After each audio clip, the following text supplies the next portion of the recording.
Your OptiFiber Pro has something called Auto OTDR mode. Well, what does that do exactly? Well, what that's going to do is it's going to make sure that the measurement you get is the very best possible measurement. There is also a manual OTDR mode.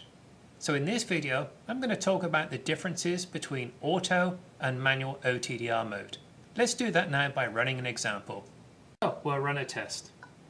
Not going to save the last one. And this is in auto OTDR mode. So the OptiFiber Pro has selected the best range, the best pulse widths, and the most suitable averaging time to give me the most accurate result in the shortest time possible.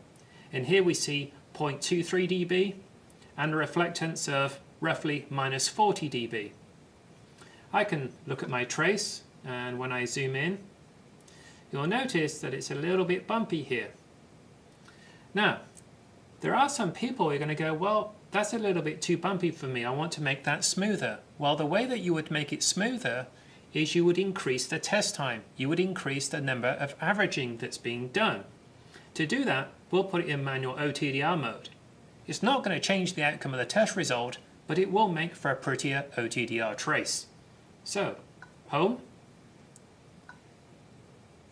edit, and we'll change it from auto OTDR to manual OTDR, where we have our manual OTDR settings.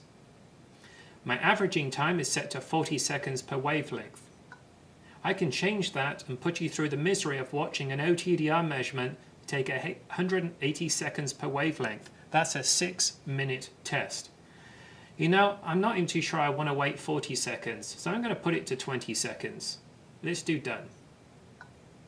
And save. And we'll use that one. Let's hit test. Don't want to save the last one. And now we'll run it in manual OTDR with that extra averaging time so we get a smoother trace. So instead of taking 12 seconds to do the test, it's now going to take 40 seconds. That's 20 seconds per wavelength.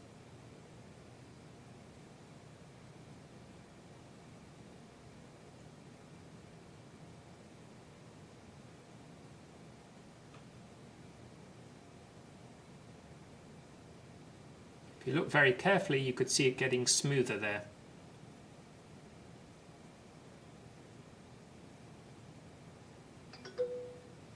And indeed, if we zoom in again, our trace now is a lot smoother. There's a couple little bumps in there, but again, if we added extra time to the test, we could even make this look prettier. Well, what about our event map? That's still showing 0.23 dB. And our reflectance is still around about minus 40. That's not exactly the same value as we had before, so we have a little change in reflectance there. But our overall result has not changed.